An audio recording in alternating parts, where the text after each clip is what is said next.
Hi, this is Alan Gassman, and I was very fortunate to be able to interview Derek Walker to find out what estate planners need to know about African American funerals and what African Americans need to know about African American funerals. Derek became dedicated to this industry at age 12 when he attended a funeral and was completely struck by how important a funeral director can be to the happiness and mental health of a community. I learned a lot from this interview, and I know you will too. If you have any questions about this, you can email Derek, DERIC.WALKER at RESTLAND So y'all enjoy this interview, and thank you for attending. So Derek and Derek, I really appreciate that you're here with us to give us some knowledge that we really need and to share some experience. Can you just start off by telling us who you are and what you do and where you do it? Absolutely. Deidre, you go first, ladies first. Okay, well, my name is Deidre Cunningham. I'm a community engagement manager at Wrestling. And what that means is I help families pre-plan. I go into, I do seminars in restaurants and senior living communities, as well as churches and businesses, teaching families and their residents and their employees about the pre-planning process, helping people understand that pre-planning can be done and you don't have to wait till the time of need when you're under the weight of grief to pre-plan your final wishes. And Deidre, how long have you been doing that? It'll be 3 years in December. I have a team of 9 direct reports, and we're very passionate about what we do. And you're in the Dallas area? Yes, Wrestling is located in Dallas-Fort Worth area, and we're just outside the city, about maybe 10 minutes from downtown Dallas. Got it. Got it. And then Derek, how about you? Derek Walker. I've been in this blessed profession, got my start at the age of 12 years old at one of the local funeral homes there in Decatur, Illinois.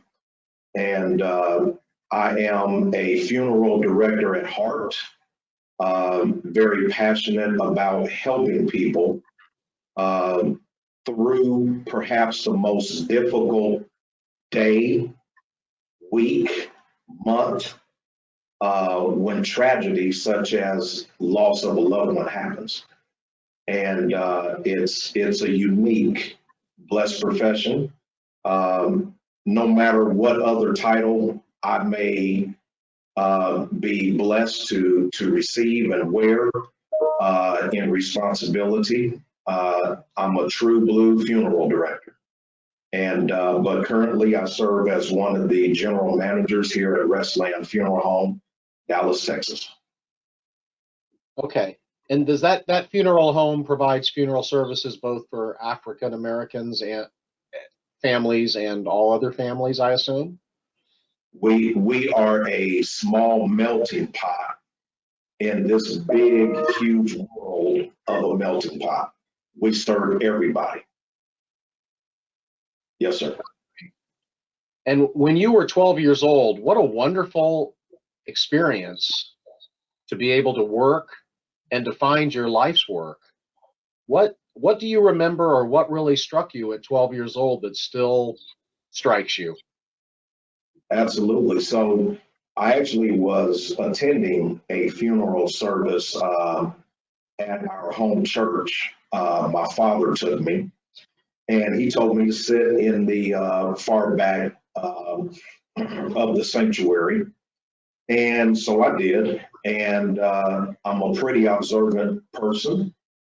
And about approximately 10 minutes before the service started, there was a rather tall gentleman that walked in the back door of the sanctuary. And he managed to maneuver greeting every person, standing, seated. He just was shaking hands. He had a smile on his face, which I thought was weird, because you got this casket sitting down front.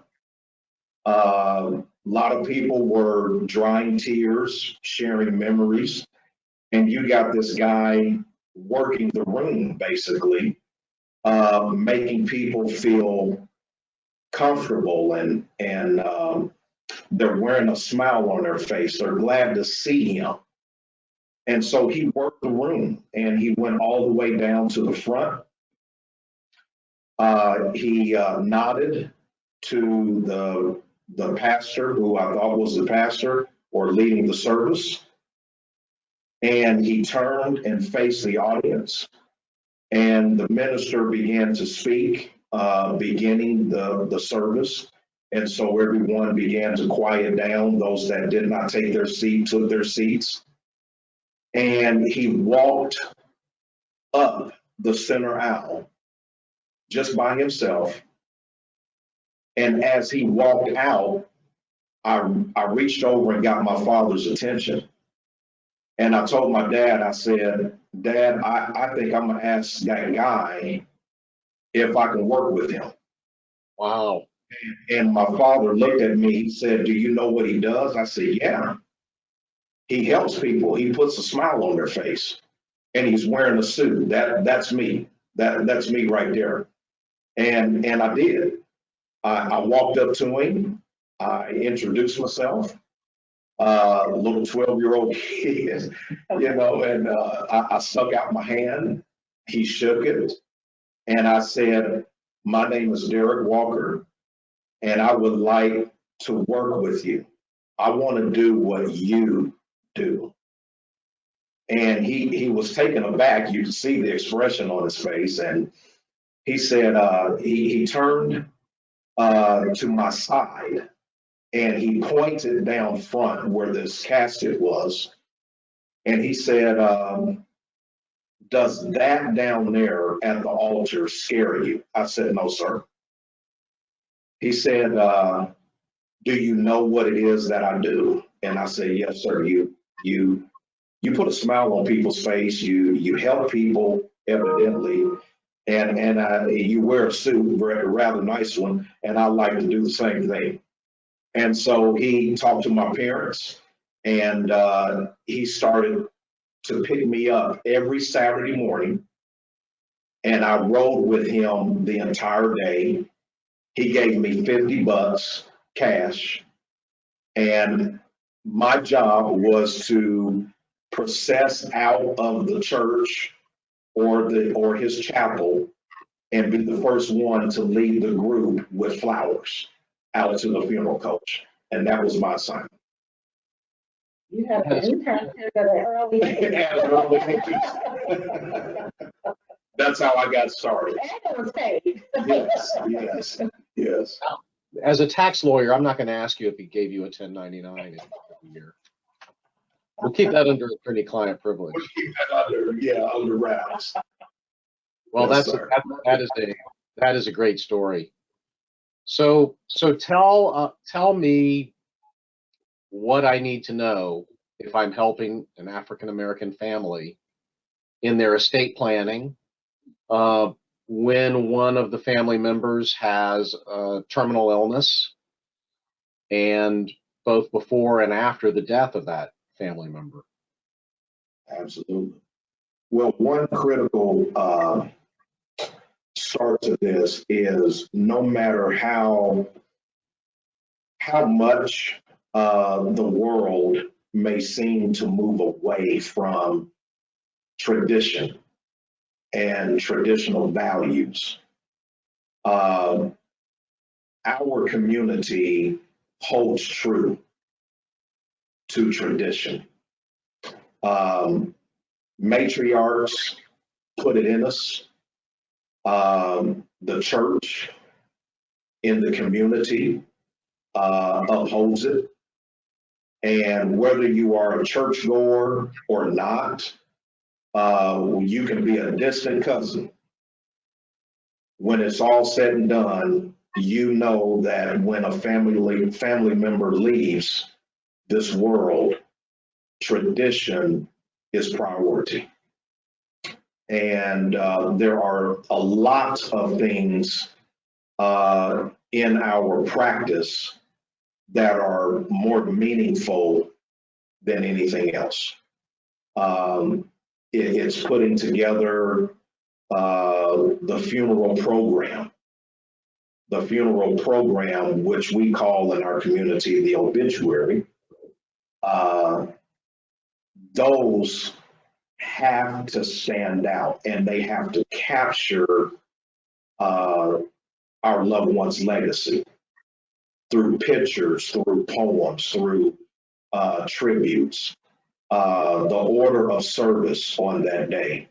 All of that has to be compiled in this, if necessary, in an 8-page or 10-page booklet. It's just tradition. We expect that. The floral arrangements, you gotta have that. Limousine transportation for the elderly, if no one else, you have to have that. These are things that are not sacrificed under any circumstances, whether you have the money or don't have the money. Those things have to go forward because it's tradition. After the service, you have the repast where everybody comes together after the burial at the cemetery, and we eat, we fellowship, we share memories, we take pictures. And if it's the church that provides the food, so be it. It could be neighbors, it could be colleagues, bosses. Everybody comes together and share over this meal, right? And that's never sacrificed. That's part of the tradition. And so these things must be talked about. They are rarely talked about in our community. Every day it's funny, but it's not funny. And Deidre and I were talking about this prior to being with you today. It's funny how we as people, as human beings, every day and every night we plan. We plan for the next day. We plan for the next event. We just simply plan. And if that event causes for stashing away finances in order to execute that event, we do that without any hesitation. However, when it comes to talking about planning for the inevitable, planning for the saddest, worst day in our lives, that is a topic of discussion that is the most difficult to talk about. And we believe it's difficult to talk about because of our lack of awareness, knowing if we have an inheritance to leave behind. You know, a lot of people think, well, you got to have money, you have to have things, you have to have houses and cars and jewelry and clothes and this and that and the other to leave behind to your heirs. If you have that, great. But the most important thing that you can leave behind is your wish and desire as to how you prefer to be remembered. And everyone deserves that opportunity to choose that for themselves. And this is the least topic of discussion in our community. We shy away from, we bring up excuses not to deal with it. Why I don't understand why we have to talk about this. You got many years left. Well, all of us have an expiration date. We just don't know when. And the worst thing that we can continue to do is push off discussing and sharing information about that worst day, because it's surely going to come. So what I'm sure you see over and over again is a shocked family that just walks into your funeral home dumbfounded because a loved one has died and they're not sure what to do. That's correct. All of us go through that, right? That's the event called death. It does it to you every day. What compounds that 10 times and 20 times over is when the person that left us did not plan. And so now I have to table my emotions and my thoughts, grieving the loss, because I have to address the financial burden that you didn't take the responsibility to take care of ahead of time. Wow. Are there insurance products that pay for funerals? Is that a common situation? Go ahead, dude. I'll shut up now. So when it comes to pre-planning, there are different products. Insurance is certainly one of the types of products that funeral homes and cemeteries can provide. We provide what we call advanced cemetery contracts, as well as funeral trusts and cemetery trusts. And that allows you not only to plan and execute all of your final wishes, but you're locking away the funds so that they will be designated specifically for your final wishes. And those funds can't be used towards anything else.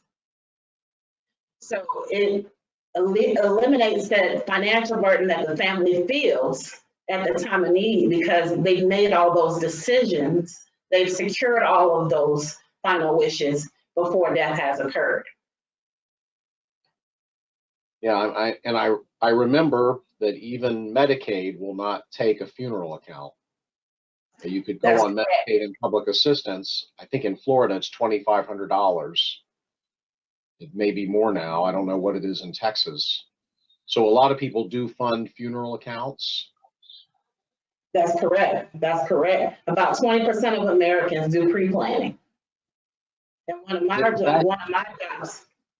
one of the things that I do, my team and I, we go out in the community to help people understand that pre-planning can be done. A lot of times when you grow up, I can tell you, growing up, I understood that as long as your family had plots, meaning burial spaces, that's all you need. But what brought me to this industry was a very significant loss, a passing of my grandfather. And when that happened, I had a deed for a cemetery space. I helped my grandfather purchase 2 spaces when my grandmother died back in 2007. So the plan was in the future, when he passed, they could be side by side. Well, he died in 2019. His new wife, she knew the plan, but she decided not to follow it. So I shared that deed for that cemetery property with the funeral director. Well, that's when I learned that you need more than just a cemetery contract for a space. You need to pre-plan your funeral, all of your wishes, so that nobody else can come in and cremate you. He didn't pre-plan his burial service through the funeral home. He only had a cemetery deed, a cemetery space. So the wife, the new wife of only 8 years, gets to make the decision about what happens to my grandfather, because he didn't have a pre-plan in place. And that's one of the common misconceptions in our industry, is that as long as you have a plot oh, that's all you need. But that's not true. You can pre-plan everything. And not only that, another common myth that I grew up with is that life insurance is going to solve all of your needs. Well, that life insurance can certainly be inherited by your family, by your heirs, but who's to say they're still going to follow your wishes with that life insurance? So pre-planning becomes very important if you don't want to leave that burden and you want to leave that final gift to your family. And that's something that also helps leave those funds that you've saved up and planned in your estate for the family to continue their lifestyle and be able to sustain their quality of life when you're gone, and not have to worry about if your wishes will be met or not.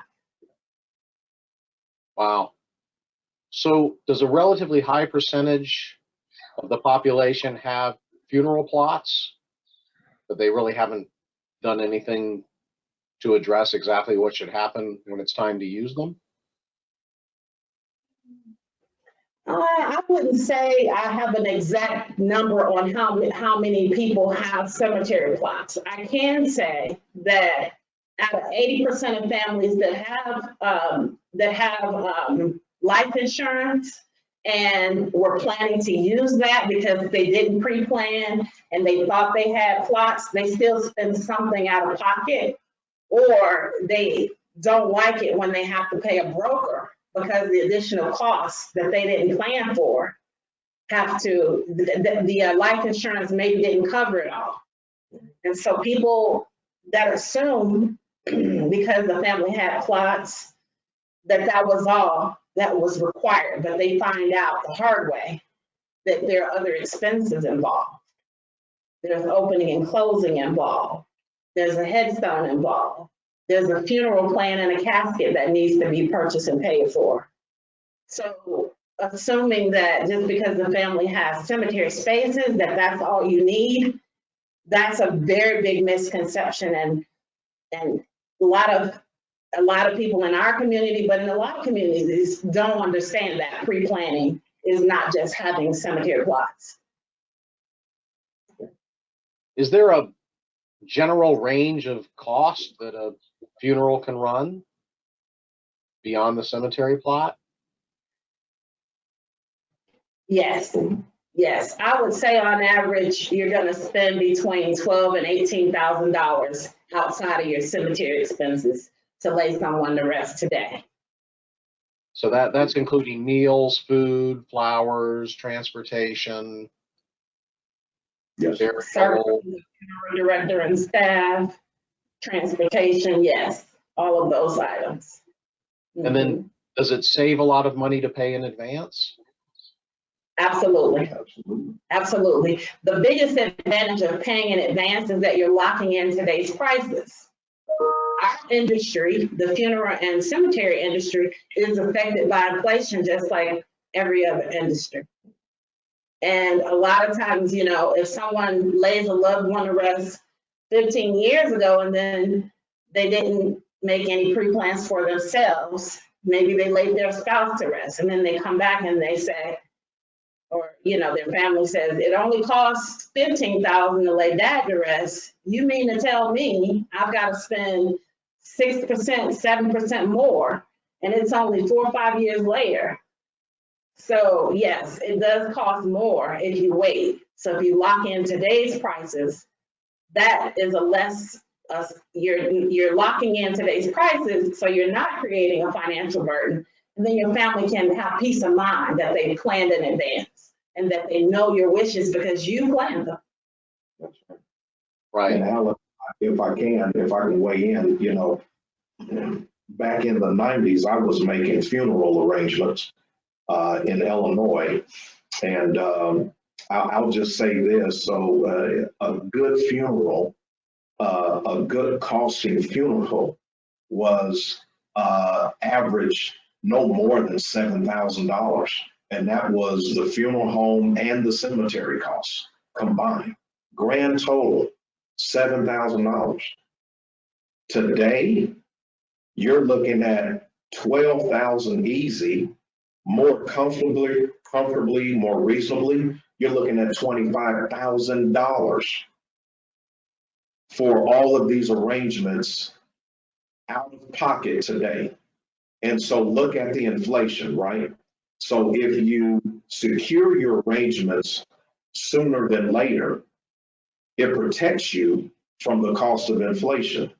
You will get that same service, the merchandise, and all other personalization options. You can get all of that at the price that you secured, that you locked in years ago.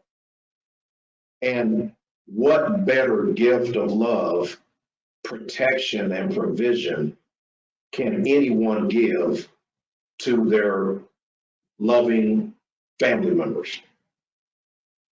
I know that I'm gone. I didn't plan on leaving you when I did, but you know what? I acted responsibly. I still protected you. I still provided a way for you. I not only chose to protect myself, but I had you in mind when I did it, and it's protecting you as well. Okay. Let's talk about the funeral itself, or the process. Can you walk us through what a typical African American family goes through from moment of death to burial and thereafter, and how that might be different than a typical funeral? Sure. So the only differences between our community and anyone else's, again, like I mentioned at the beginning of this, the funeral programs, flowers, transportation, and the repast are very meaningful and will not be sacrificed, okay? There typically is a wake. The wake is a visitation slash service the evening before the day of the services. So if the main service is on a Saturday, then the wake is held Friday evening, typically 6 to 8 p.m. It might even be 4 to 8 or 5 to 8, depending upon that loved one's status in the community, how large the family and friends are. And so the wake is very meaningful. And it's a visitation combined with a short service so that you don't drag out the service, the main service, the next day, right? And so other than that, Alan, there aren't any differences in terms of what we go through versus anyone else. Now, the services itself, the ceremony might be more powerful because, again, we'll have a church service for a non-church member or a non-church goer because we are spiritual based. We cling and hold on to our faith. And it's our faith that we believe is the only thing in reality that will get us through this troubled time. And so we have to go to the church and we have to go through the scripture, the prayers, the cherished memories, the condolences, which are reading of letters or acknowledgments from different places, such as other churches, or different expressions that families may want to get up and address those that have gathered that day. And of course, the sermon or the eulogy, that is the highlight of it all. What will the preacher say to us that will inspire us to hold on and not let go? And then 90% of the time, there is we call it a last glimpse until glory. In other words, the funeral team will come down, reopen the casket, and literally everyone in that gathering place will come by and pay their respects again. Even though you had a wake, even though you may have had the casket open an hour again before the actual start of the service, that final glimpse or that last glimpse until glory is also just as powerful and meaningful.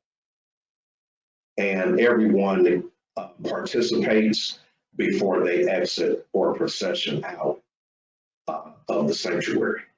And so it is spirit lifting. It is very powerful, again, because we believe it is our faith and faith alone that will get us through this worst time. Okay. So a much heavier religious connotation. Sure. That's Sure. really nice. Absolutely. Yeah.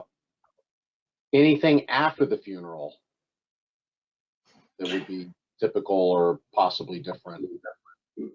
Again, the repast. If the gathering for food and fellowship does not happen at the church, then it's at another common location. But that part of it is just as important. Again, that's a final piece to holding on to our traditional values. We're going to have that. We're going to have food and beverage and just share. And that's when the laughter and the picture taking and the high-fiving and remember this, remember that, that's when all of that occurs. Okay. So let me back up then and try to look at this from 30,000 feet. It sounds like the community really needs education and assistance in thinking through, hey,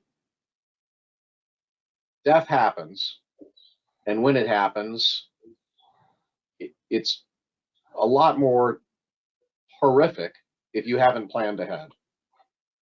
And if you haven't planned ahead both as to the logistics of this funeral and as to the finances of it. Is it your impression that we have the same sort of need on the estate planning side? Is there a will? Is there a trust? Has anybody thought through how to get into his bank account to pay for this? Does that also seem to be something that education is needed on? Absolutely. It desperately needed. You know, I don't know if it's a cultural thing or not, but Deidre and I were talking again, and it's, you know, our grandparents and even our parents, you grew up knowing your place as a child, right? And there were certain topics of discussion that you just did not involve yourself in. When Big Mama or Pawpaw told you it's all taken care of, we got a policy for that, you could take that to the bank. You did not raise questions. And so not knowing that 8 times out of 10, that policy may have only been worth $5,000 or $10,000. It's a life insurance policy, right? There's no will, nothing in place. Just this one $5,000 or $10,000 policy with the expectation, bury me with this And if there's anything left over, you can have it. And so education is vital, because we believe our community is so dependent upon living check to check, paycheck to paycheck, that you cannot see the opportunities that are there where you can leave your wishes, your needs, and your desires on paper, notarized, filed away as to what you want done with what is left when your life is over. And it takes special people like Deidre and so many others, if they could just have 15 minutes of a person's time, an opportunity to show them, not to get in their business necessarily, okay? Not to make them feel less than, that's not it, but to show them, I know you think and you feel that you do not have anything to leave behind, and you don't have the resources to put a plan in place. If you would give me 15 minutes, I believe I can help you find one area, possibly two areas, that you do have a choice. And if you make that choice today, it will be one of the best choices you've ever made in your life. That's going to work wonders, unbelievably, later on down the road, not only for you, but those that you care about. Instead of just leaving this burden on them to figure out. It's an educational piece, and it's desperately needed. But the nice thing is, it seems like you have an economic model where it works, where Deidre and her team are reaching out and having enough of a success rate that it works. But it would be nice, as you explore other ways to get the word out through the church, through activities, through education. I mean, people are going to funerals and seeing it happens to others. So That's right. yeah. That's right. Absolutely. Well, hats off for all you're doing for that community and all communities and all those families and all those people, giving them that opportunity. I heard somewhere that some people are just afraid that if they sign a will or they make funeral arrangements that they might die as a result of doing that. That's one of That is those. a big myth in this community. That's one of those many myths. Yes. Yes. Are there any other myths that we should be aware of or think about? Yes, I think so. You know, the one that I hear most often is that as long as my family has plots, I'm good. I don't need to talk to you. That's the one that I hear most often. And then because a lot of families have become a lot more open to cremation, I hear people saying, "Oh, just cremate me. I'll be gone anyway. I don't care what they do." So the idea that you could care less, you would leave that burden on your family to figure it out and not even be open to, well, here's what it would take to cremate you today. Cremation, that price goes up too. There are funeral home services and products that you need in order for that to happen. And so just saying to your loved ones that, oh, I don't care, just cremate me, that's not the right answer either. So those are a few of the myths that I hear quite often. Life insurance is all I need. I'm leaving enough. I have a nest egg. My kids can take care of it. Well, how much do you think a funeral today costs? How much is your life insurance? You got enough to pay for it today.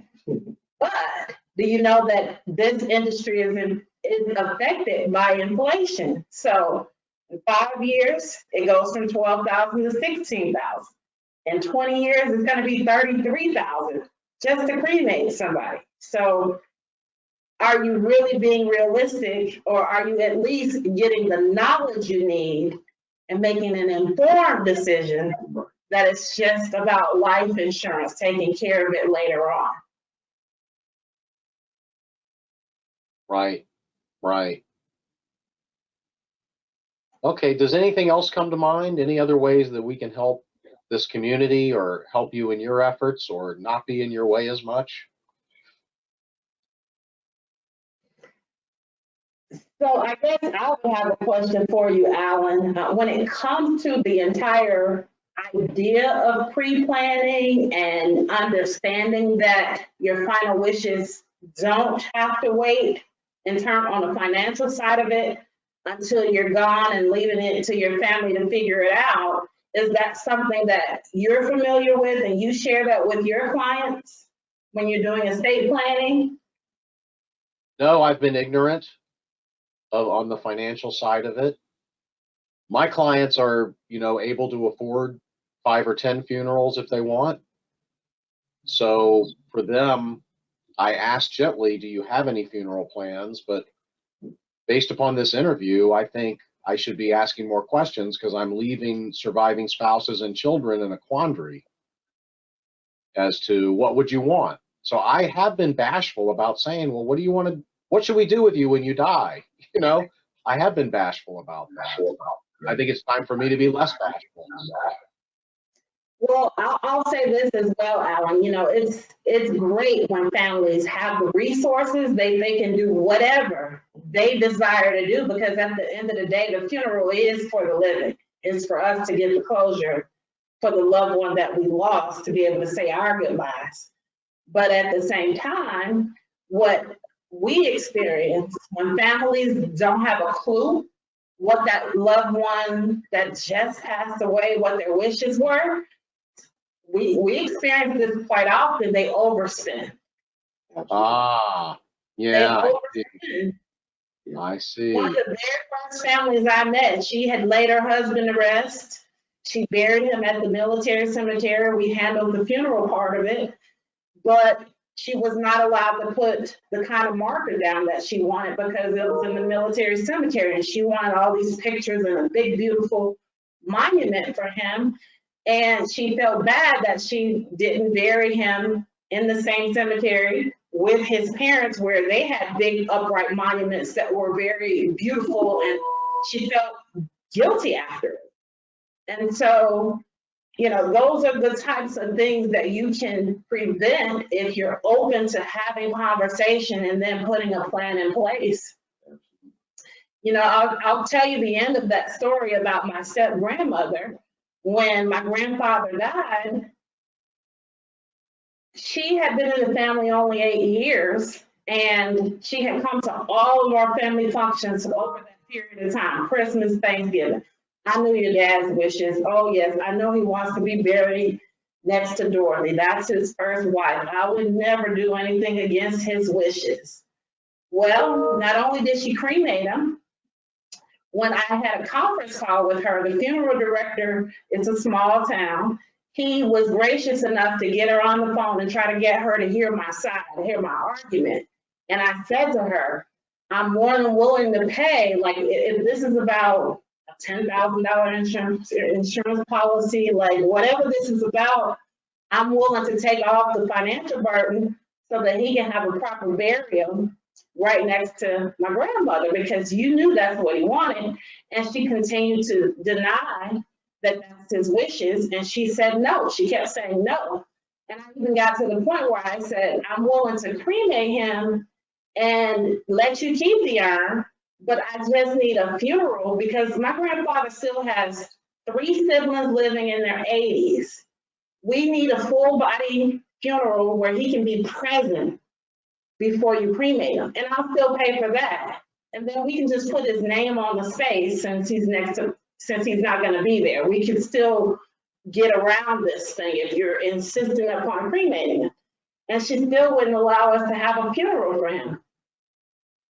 So when you don't have someone that you can't predict how people change and what they will do when you're not here.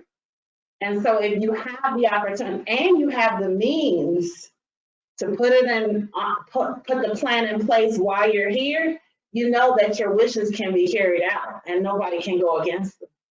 Right, I hadn't thought of that. And we do see that where you're on a second or third marriage and that spouse may not see eye to eye with the children. And quite candidly, we do see that they may hold the body or the ashes hostage. That's right. Yes, and I can say, not only in other communities, it happens in every community, but it definitely happens in our community a lot. And so I decided that I'm going to get involved with the pre-planning process. And the minute I started doing research about it. After that happened to my grandfather, I saw a job description just pop up. You know how cookies follow you when you're doing certain things with your computer. And I'm teaching my mom and my aunts, I'm telling them like, this thing with the pre-planning, you have to be open and get this done because you don't want another step mom or a step brother or nobody to come in and have a decision over your children when you know what your wishes are and you leave the plan in place. You can say it out loud, but my grandfather didn't know. All he thought was as long as he had that clock, everything was good. But that was not enough. So the minute I saw that job description pop up on my computer here at Restland, that's when my grandfather came to me in a dream. So every time I sit down with the family here at Restland, what's happening is I'm paying homage to him because I'm helping people get their plan in place so that it can't be disregarded and overlooked. If it's on file and it's already paid for, your family can follow your plan and not have to worry about someone stepping in and changing it. That's a remarkable story and a remarkable passion that you have. Absolutely. And you're helping so many people. That's really really amazing, Deidre. Thank you. Alan, if I may real quick, want to tie this in. So event planning and then you have pre-planning. There's one document, and maybe not all states honor this document. We'll need to look into that. But are you aware of the agent of disposition document? No, I'm not. Okay. So the agent of disposition is generally a 1 or 2 page document that we can sign off on, stating that I give Nancy James the sole right to make complete decisions regarding my disposition, whether it be traditional burial or cremation. That document supersedes anything else. Supersedes anything else. Case in point, a gentleman is married and has 3 children, and maybe something's going on where he doesn't quite trust his wife 100% to support his wishes. And so he names one of his children as the agent of his disposition. Upon his passing, guess who has complete control? It's not the wife. The agent. The agent. That's Wow. a very, very, very important document that is commonly overlooked and very helpful, very helpful. Okay, I'm going to look into that and make sure that we can make samples available to anyone who's seen this webinar.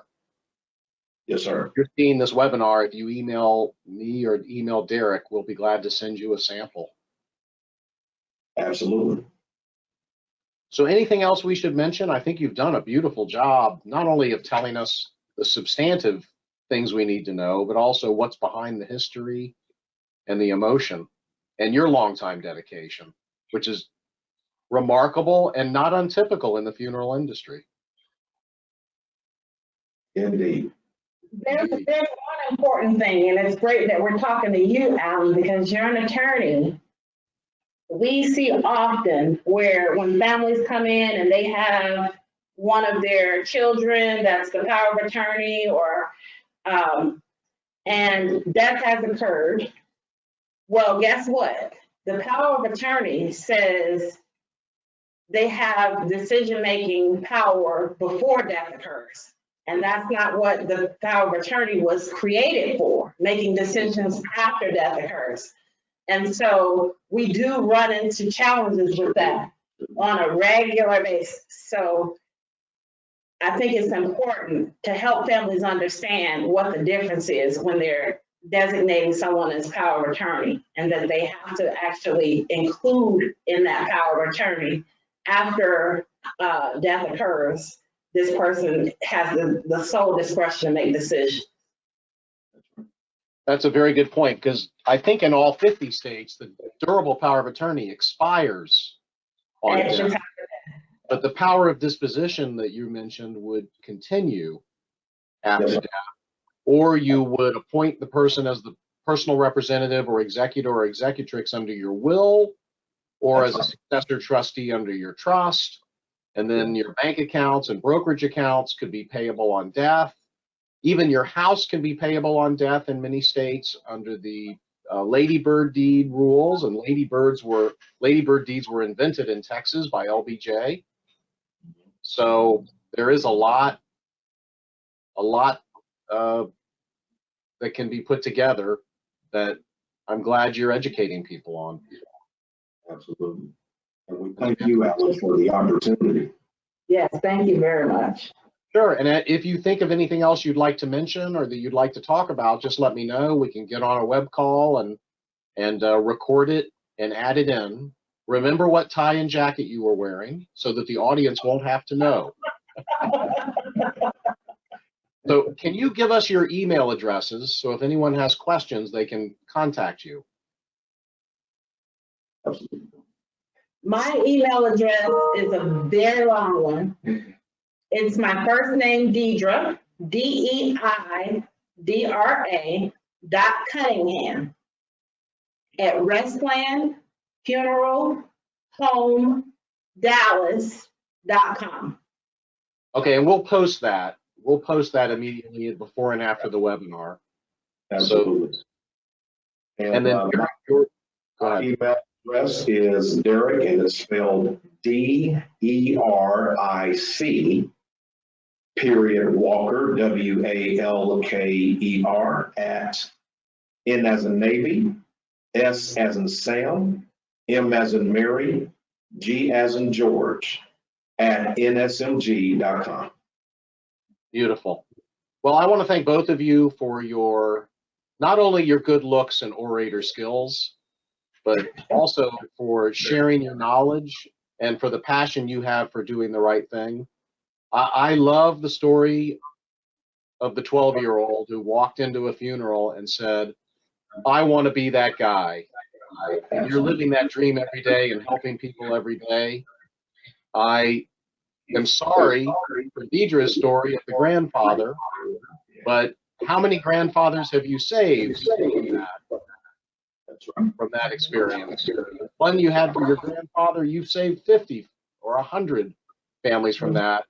I hope you guys continue.